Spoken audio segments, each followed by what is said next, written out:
श्री हरि कथाओं में जुड़ने का आपका सभी का हार्दिक अभिनंदन। देखिए, आज गुरुवार के दिन और श्री कृष्ण की जुड़ी हुई काफी अद्भुत लीलाएं हैं।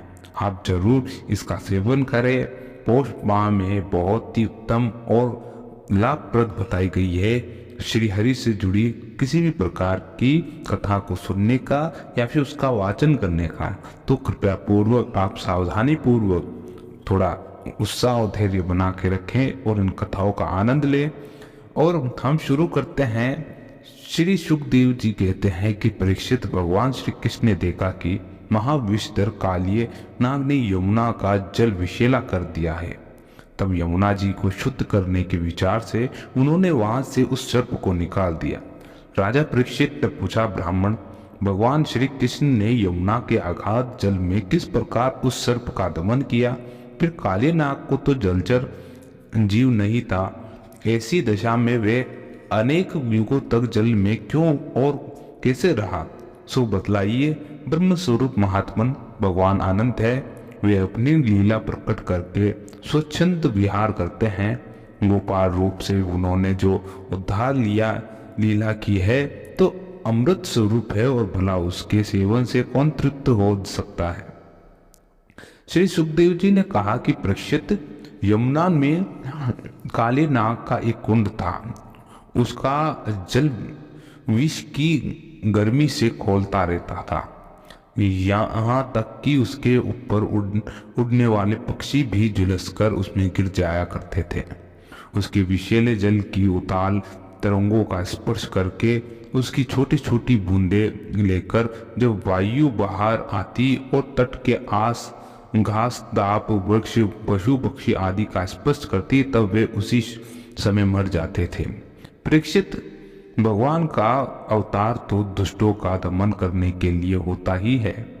जब उन्होंने देखा कि उस सांप के विष का वेग बड़ा प्रचंड और भयंकर है और वह भयानक विष की ही उसका महान बल है तथा उसके कारण मेरा विहार का स्थान यमुना जी भी दूषित हो गई है,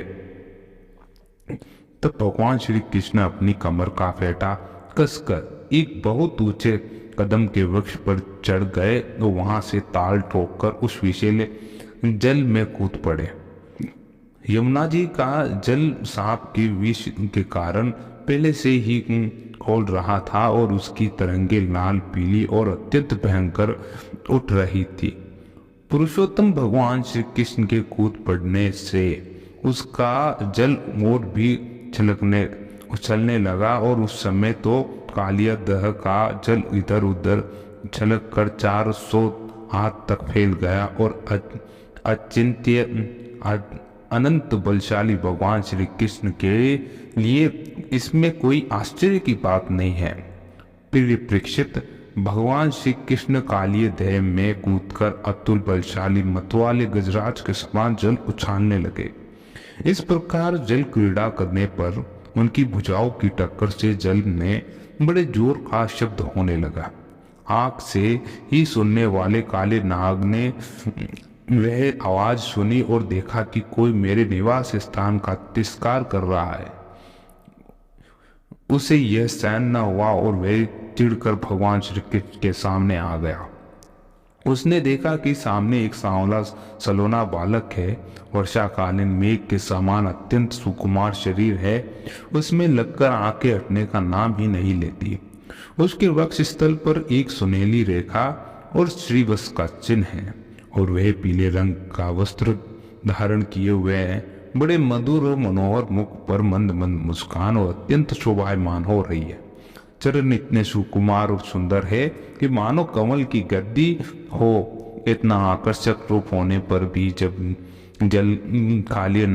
काले नाग ने देखा कि बालक 3 तनिक भी डर कर इस विषैले जल में मौज से खेल रहा है, तब उसका क्रोध और भी बढ़ गया।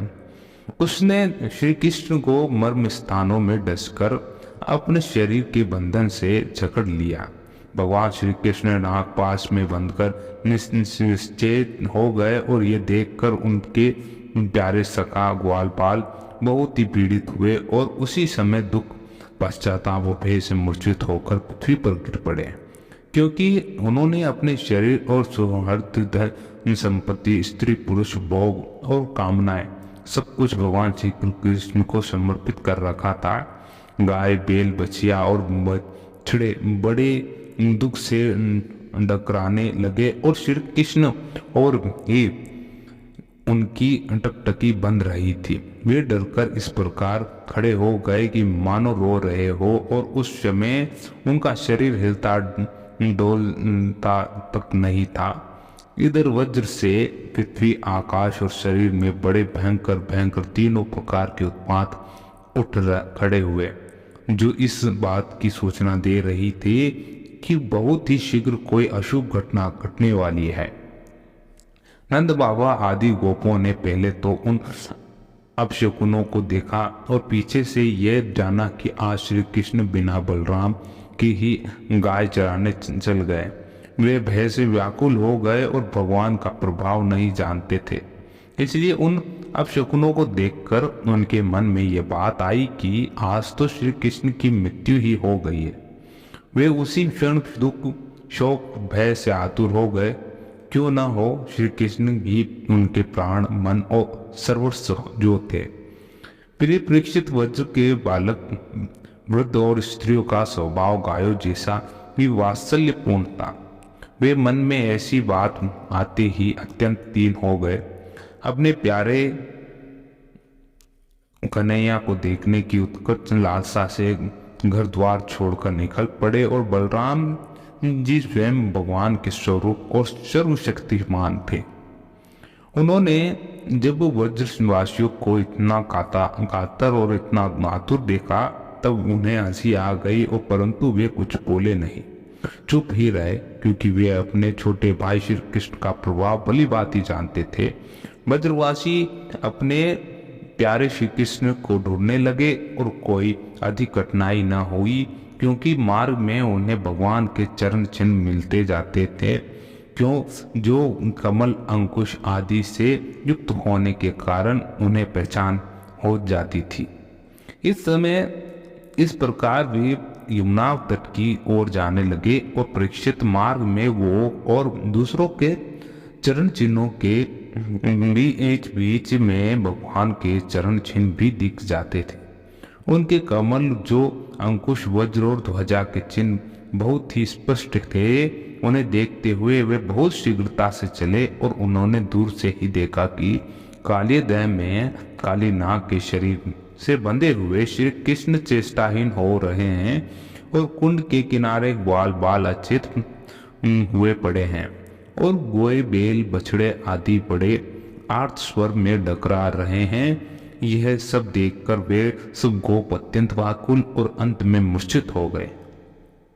गोपियों का मन अत्यंत गुणगणनीय भगवान श्री कृष्ण के प्रेम से के रंग में रंगा हुआ था। वे तो नित्य निरंतर भगवान की सौहार्द्य और उनकी मधुर मुस्कान, प्रेम भरी चितवन और मीठी मीठी वाणी का ही स्मरण करती रहती है।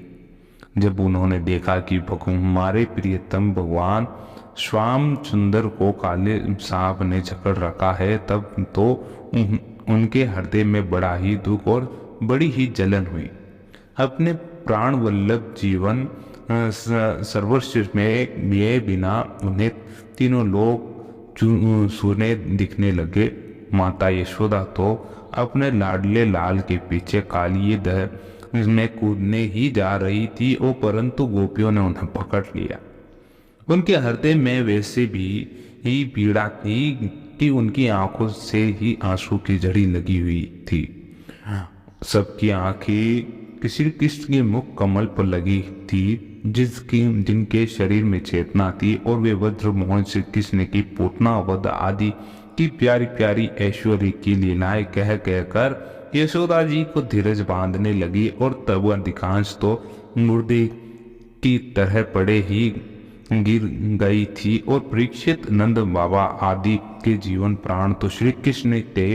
वे श्री कृष्ण के काली देह में घुसने लगे, और ये देखकर श्री कृष्ण का प्रभाव जागने वाले भगवान बलराम ने किन्हीं को समझा बुझा कर किन्हीं को बलपूर्वक और किन्हीं को उनके हाथियों के प्रेरणा करके रोक दिया। परीक्षित, ये सांप के शरीर से बंधे जाने तो श्री कृष्ण की मनुष्यों जैसी एक लीला थी। जब उन्होंने देखा कि वज्र के सभी लोग स्त्री और बच्चों के साथ मेरे लिए इस प्रकार अत्यंत दुखी हो रहे हैं, सचमुच मेरे सिवा इनका कोई दूसरा सहारा ही नहीं है, तो वे एक मुहूर्त एक इस सर्प के बंधन में रहकर बाहर निकल आए और भगवान श्री कृष्ण ने उस समय अपना शरीर फुलाकर खूब मोटा कर लिया और इससे सांप का शरीर टूटने लगा और वे अपना नाक पास छोड़कर अलग खड़ा हो गया और क्रोध से आग बबूला हो अपने फन ऊंचा करके फुफकार कर मारने लगा। घात मिलते ही श्री कृष्ण पर चोट करने के लिए वे उनकी चोट टकी लगा कर देखने लगा। उस समय उसके नथनों से विष की फुहारें निकल रही थी और उसकी आंखें स्थिर थी और इतनी लाल लाल हो रही थी कि मानो भट्टी पर तपाया हुआ कपड़ा हो। उसके मुंह में आग की लपटें निकल रही थी। इस प्रकार कालिया नाग अपनी धुरी जीभ लपलपाकर अपने होठों के दोनों किनारों को चाट रहा था और अपनी कराल आंखों से विष की ज्वाला उगलता जा रहा था। अपने वाहन गरुड़ के समान भगवान श्री कृष्ण उसे साथ खेलते हुए पैंतरा बदलने लगे और वह सांप भी उन पर चोट करने का दाव खेलता हुआ पैंतरा बदलने लगा।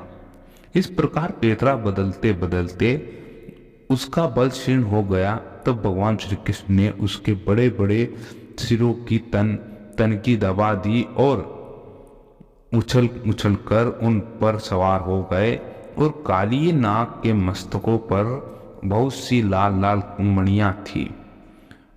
उनके स्पर्श से भगवान के सुकुमार तलवों की लालिमा और भी बढ़ गई और नित्य गान आदि समस्त कलाओं के आदि पर वक्त तक भगवान श्री कृष्ण उसके सिरों पर कलापूर्ण नृत्य करने लगे।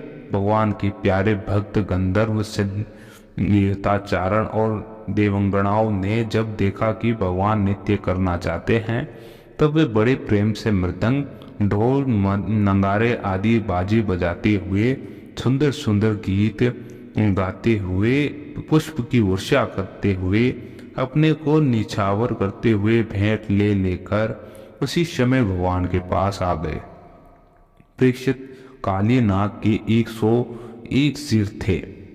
वे अपने जिस सिर को नहीं झुकाता था उसी को प्रचंड दंडधारी भगवान अपने पैरों की चोट उछल डालते। इससे काली नाग की जीवन शक्ति क्षीण हो गई। वह मुंह और नथनों से खून उगल रहा था और अंत में चक्कर काटते काटते वे बेहोश हो गया।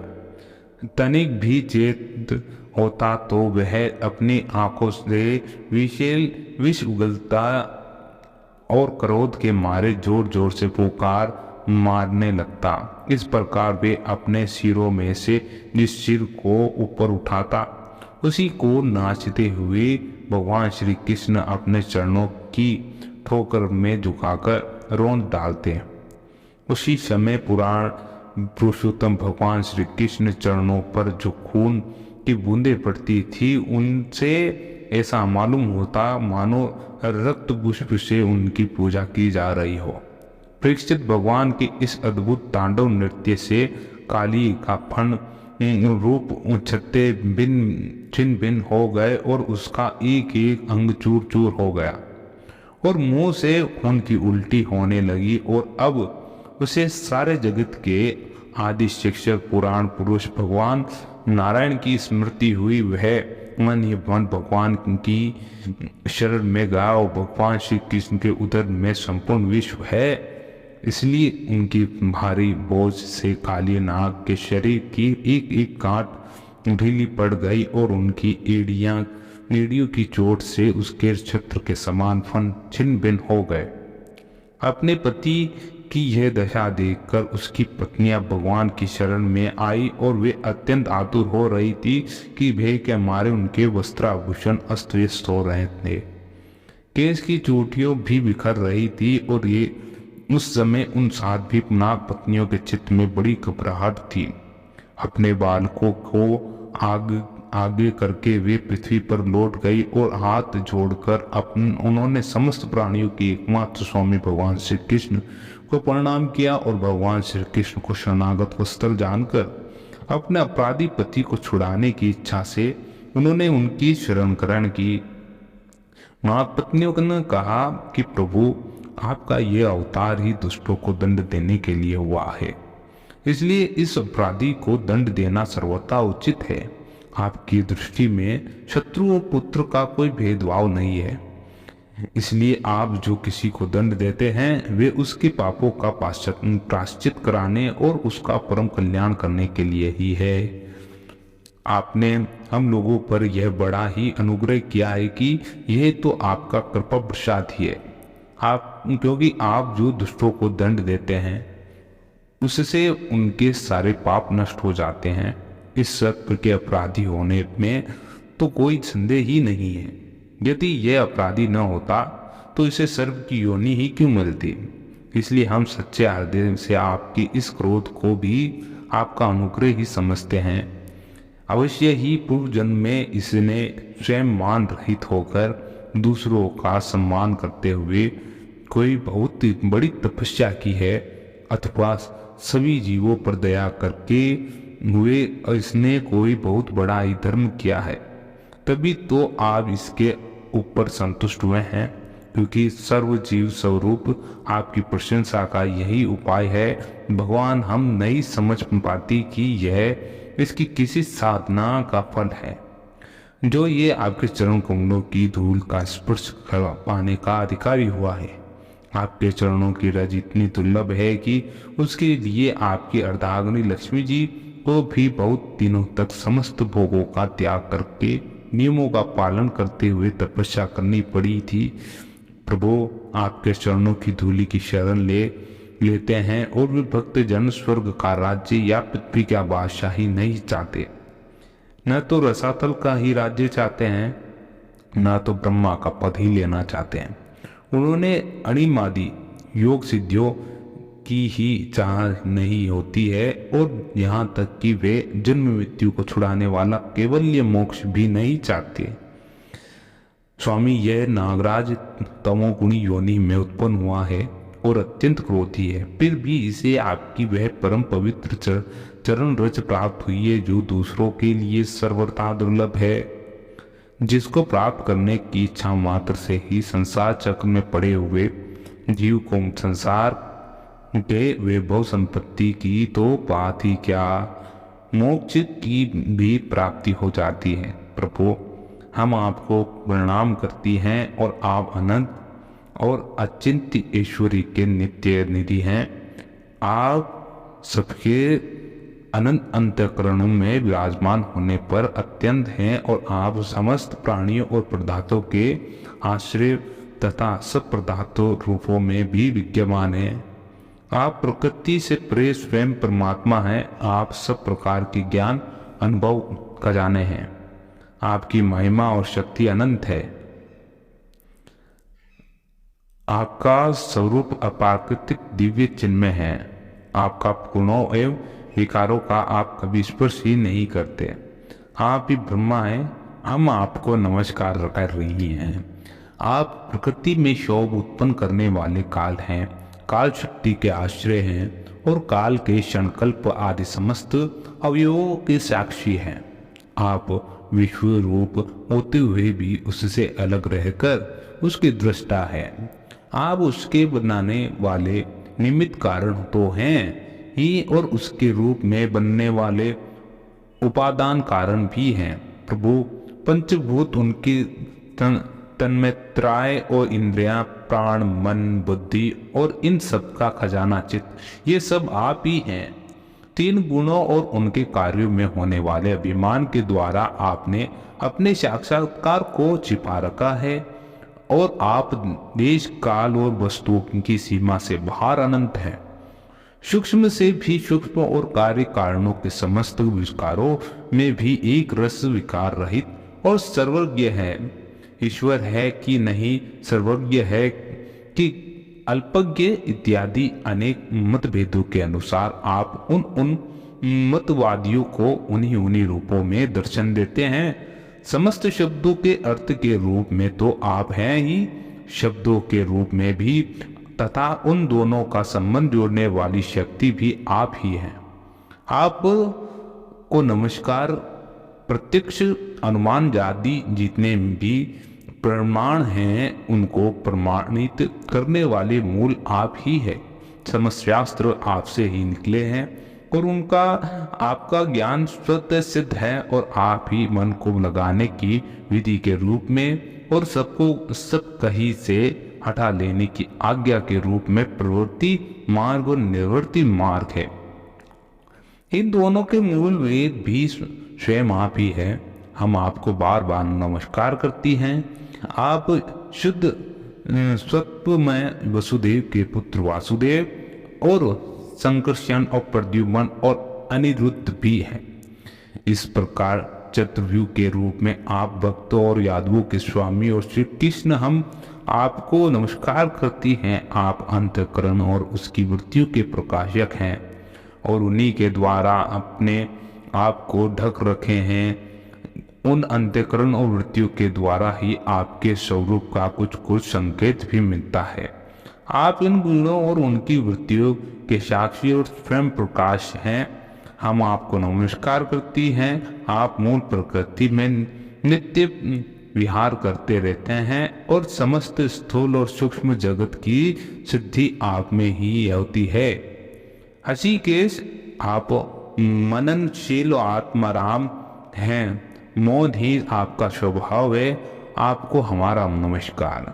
आप स्थूल सूक्ष्म समस्त गतियों के जानने वाले तथा सबके साक्षी है। आप नाम रूपात्मक विश्व प्रपंच के निषेध की अवधि और उसके अधिष्ठान होने के कारण विश्व रूप ही हैं।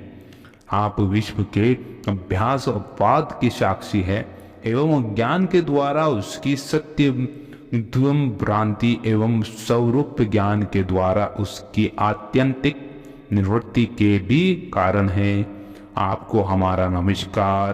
प्रभु, यद्यपि कर्तापन न होने के कारण आप कोई भी कर्म नहीं करते, निष्क्रिय हैं, तथापि अनादि काल शक्ति को स्वीकार करके प्रकृति के गुणों द्वारा आप इस विश्व की उत्पत्ति, स्थिति और प्रलय की लीला करते हैं। क्योंकि आपकी लीलाएं अमोघ हैं, आप सत्य संकल्प है, इसलिए जीवों के संस्कार रूप से छिपे हुए स्वभावों को अपनी दृष्टि से जागृत कर देते हैं। त्रिलोकी ये 3 प्रकार की योनियां हैं: सत्व गुण प्रधान शांत, रजोगुण प्रधान अशांत और तमोगुण प्रधान मूढ़। वे सब की सब आपकी लीला मूर्तियां हैं। फिर भी इस समय आपको सत्व गुण प्रधान शांत जन भी विशेष प्रिय हैं, क्योंकि आपका ये अवतार और लीलाएं साधु जन की रक्षा तथा धर्म की रक्षा विस्तार के लिए ही है। शांतात्मन स्वामी को एक बार अपनी प्रजा का प्रात से लेना चाहिए। ये मूड है, आपको पहचानता नहीं, इसलिए ये क्षमा कर दीजिए, भगवान कृपा कीजिए। यह सर्प मरने ही वाला है। साधु पुरुष सदा से ही अब पर दया करते आए हैं। आते आप हमें हमारे प्राण स्वरूप पति देव दे दीजिए। हम आपकी दासी हैं, क्योंकि जो श्रद्धा के साथ आपकी आज्ञा का पालन, आपकी सेवा करता है, वे सब प्रकार से भय से छुटकारा पा जाता है। श्री सुखदेव जी ये कहते हैं कि परीक्षित भगवान के चरणों की ठोकरों से काली नाग के फन छिन्न भिन्न हो गए। वे बेसुध हो रहा था। जब नाग पत्नियों ने इस प्रकार भगवान की स्तुति की, तब उन्होंने दया करके उसे छोड़ दिया और धीरे धीरे काली नाग ने इंद्रियों और प्राणों में कुछ कुछ चेतना आ गई। वह बड़ी कठिनता से श्वास लेने लगा और थोड़ी देर के बाद बड़ी दीनता के साथ जोड़कर भगवान श्री कृष्ण से इस प्रकार बोला कि नाथ, हमें जन्म से ही दुष्ट तमोगुणी और बहुत दिनों के बाद भी बदला लेने वाले बड़े क्रोधी जीव हैं। जीवों के लिए अपना स्वभाव छोड़ देना बहुत कठिन है। इसी के कारण संसार के लोग नाना प्रकार के दुराग्रह में फंसे जाते हैं। विश्वविदाता आपने ही गुणों के भेद से इस जगत में नाना प्रकार के स्वभाव, वीर्य, बल, योनि, बीज, चित्त और आकृति का निर्माण किया है। स्वभाव भगवान आपकी ही सृष्टि से में हम सर्प भी हैं और हम जन्म से ही बड़े क्रोधी होते हैं।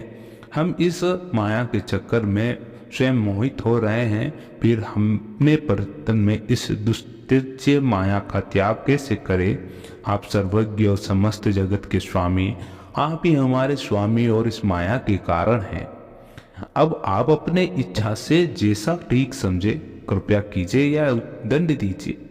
श्री सुखदेव जी कहते हैं कि काले नाग की बात सुनकर लीला मनुष्य भगवान श्री कृष्ण ने कहा, सर्प अब तुझे ये नहीं रहना चाहिए। ये तू अपने जाति, भाई, पुत्र, स्त्रियों के साथ शीघ्र ही यहाँ से समुद्र में चला जा। अब गोए और मनुष्य यमुना जल का भोग करेंगे। जो मनुष्य दोनों समय तुझको दी हुई मेरी इस आज्ञा का स्मरण तथा कीर्तन करे, उसे सांपों को कभी भय नहीं हो। मैंने इस काले देह में क्रीड़ा की है, इसलिए जो पुरुष इसमें स्नान करके जल से देवता और पितरों का तर्पण करेगा एवं उपवास करके मेरा स्मरण करता हुआ मेरी पूजा करेगा, वे सब पापों से मुक्त हो जाएगा। मैं जानता हूँ कि तू गरुड़ के भय से रमण का द्वीप छोड़कर इस देह में आ बसा था। अब तेरा शरीर मेरे चरण चिन्हों में इंकित हो गया है, इसलिए जा, अब गरुड़ तुझे खाएंगे नहीं। श्री सुखदेव जी कहते हैं, भगवान श्री कृष्ण की एक एक लीला अद्भुत है। उनकी ऐसी आज्ञा पाकर काले नाग और उसकी पत्नियों ने आनंद से भरे बड़े आदर से उनकी पूजा की और उन्होंने दिव्य वस्त्र, पुष्पमाला, मणि, बहुमूल्य आभूषण, दिव्य गंध, चंदन और अति उत्तम कमलों की माला से जगत के स्वामी गरुड़ ध्वज भगवान श्री कृष्ण का पूजन करके उन्हें प्रसन्न किया। इसके बाद बड़े प्रेम और आनंद से उनकी परिक्रमा की, वंदना की और उनसे अनुमति ली।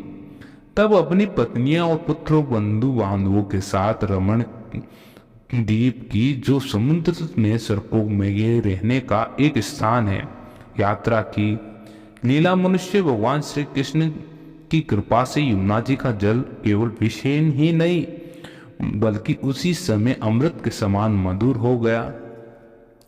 कालिया अब राजा परीक्षित ने पूछा कि भगवान काली नाग ने नागों के निवास स्थान रमण द्वीप को क्यों छोड़ा था और उस अकेले ने ही गरुड़ का कौन सा अपराध किया था? श्री सुखदेव जी ने कहा, परीक्षित, पूर्व काल में मैं गरुड़ जी को उपहार स्वरूप प्राप्त होने वाले सर्पों ने यह नियम करा लिया था कि प्रत्येक मास के निर्दिष्ट वृक्ष के नीचे गरुड़ को एक सर्प की भेंट दी जाएगी।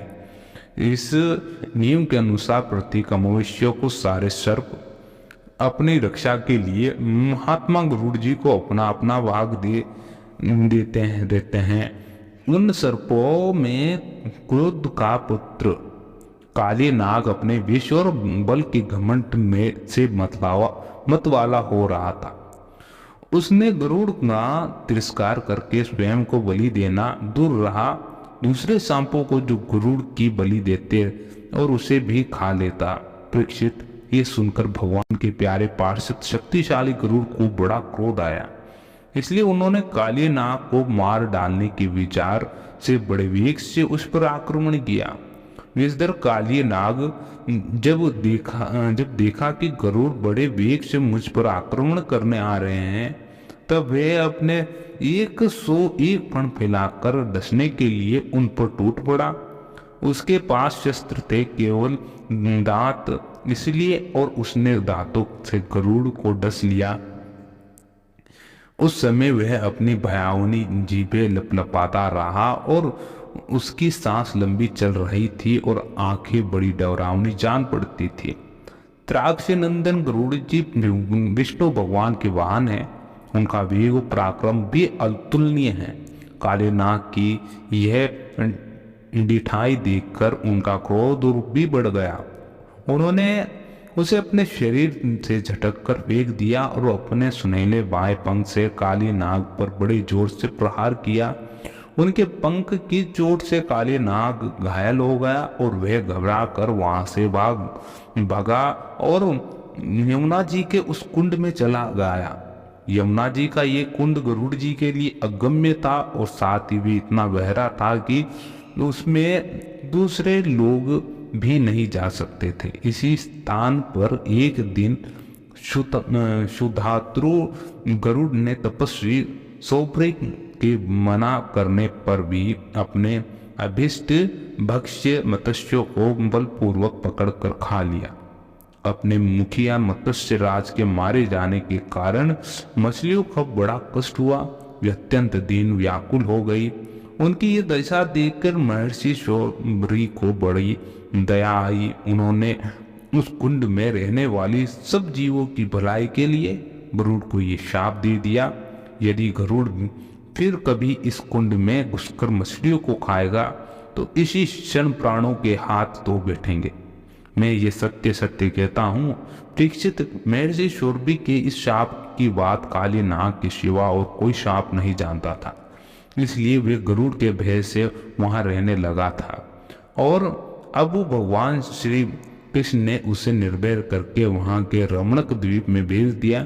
परीक्षित, इधर भगवान श्री कृष्ण दिव्य माला, गंध, वस्त्र, महामूल्य मणि और सुवर्णमय आभूषणों से विषीभूत हो उस कुंड से बाहर निकले और उनको देखकर सबके सब ब्रजवासी इस प्रकार उठ खड़े हुए जैसे प्राणों को पाकर इंद्रियां सचेत हो जाती हैं। सभी गोपों का हृदय आनंद से भर गया। वे बड़े प्रेम और प्रसन्नता से अपने कन्हैया को हृदय से लगाने लगे और परीक्षित, यशोदा रानी, रोहिणी जी और नंद बाबा, गोपी और गोप सभी कृष्ण के पास सचेत हो गए। उनका मनोरथ सफल हो गया। बलराम जी तो भगवान का प्रभाव जानते ही थे। वे श्री कृष्ण के हृदय लगाकर हंसने लगे और पर्वत, वृक्ष, गाय, बैल, बछड़े सब के सब आनंद मग्न हो गए। गोपों के कुल गुरु ब्राह्मणों ने अपनी पत्नियों के साथ नंद बाबा के पास आकर कहा, नंद जी, तुम्हारे बालक को काली नाग ने पकड़ लिया था, सो छूट कर आ गया। बड़े ही सौभाग्य की बात है। श्री कृष्ण के मृत्यु के मुख से लौट आने के उपलक्ष्य में तुम ब्राह्मणों को दान करो। परीक्षित, ब्राह्मणों की बात सुनकर नंद बाबा को बड़ी प्रशंसा हुई। उन्होंने बहुत सा सोना और गाय ब्राह्मणों को दान दी। परम सौभाग्य देवी यशोदा ने भी काल के गाल से बचे हुए अपने लाल को गोद में लेकर हृदय से चिपका लिया। उनकी आंखों से आनंद के आंसू की बूंदें बार बार टपकती रहती। राजेंद्र ब्रजवासी गोए सब बहुत ही थक गए थे। ऊपर से भूख प्यास भी लग रही थी, इसलिए उस रात में वज्र में नहीं गए। वे यमुना जी के तट पर सो रहे थे। गर्मी के दिन थे और उधर का वन सूख गया था। आधी रात के समय उसमें आग लग गई और उस आग में सोए हुए ब्रजवासियों को चारों ओर से घेर लिया। वह उन्हें जलाने लगी और आग की आंच लगने पर ब्रजवासी घबरा कर उठ खड़े हुए और लीला मनुष्य भगवान श्री कृष्ण की शरण में गए। उन्होंने कहा कि प्यारे श्री कृष्ण, श्याम सुंदर, महाभाग्यवान बलराम, तुम दोनों का बल विक्रम अनंत है। देखो देखो, ये भयंकर आग तुम्हारे सगे संबंधी हम सज्जनों को जलाना ही चाहती है। तुम्हें सब सामर्थ्य है, हम तुम्हारे सुहृद हैं, इसलिए हम प्रलय की अपार आग से हमें बचाओ। प्रभु, हम मृत्यु से नहीं डरते। तुम्हारे अकुतुब है और चरण कमल छोड़ने में हम असमर्थ हैं। भगवान अनंत है, वे अनंत शक्तियों के धारण करते हैं। उन जगदीश्वर भगवान श्री कृष्ण ने जब देखा कि मेरे स्वजन इस व्याकुल हो गए हैं और तब वे इस भयंकर को आग को भी पी गए। अब इस प्रकार ये कथा यहीं पर समाप्त होती है, क्योंकि काले नाग ने उस तालाब को यानी यमुना जी को विष से बिल्कुल काला काला वे पानी हो गया था और वो इस प्रकार बोलता था और उसकी भाप जब ऊपर उठती थी तो उस भाप के नीचे जितने भी पशु पक्षी आते थे तो वे मर जाते थे। और उसी के प्रभाव से वे सारे पशु पक्षी और वो वातावरण बिल्कुल विस्मय हो गया था। उस वातावरण के अंदर जो भी आता था वे विष के कारण मर जाता था और काले नाग का भगवान श्री कृष्ण ने अपने चरण कमलों से उसका उद्धार किया। आपको ये कथा कैसी लगी जरूर हमें बताएं। अगर कथा अच्छी लगी हो तो जरूर हमें जानकारी दें और चैनल को सब्सक्राइब करना ना भूलें। आनंद मार्ग की इस चैनल पर इसी प्रकार की भगवत कथाएं आपको सुनने को मिलेगी। तो मिलते हैं अगले वीडियो में, जब तक के लिए जय श्री हरि। ओम नमो भगवते वासुदेवाय।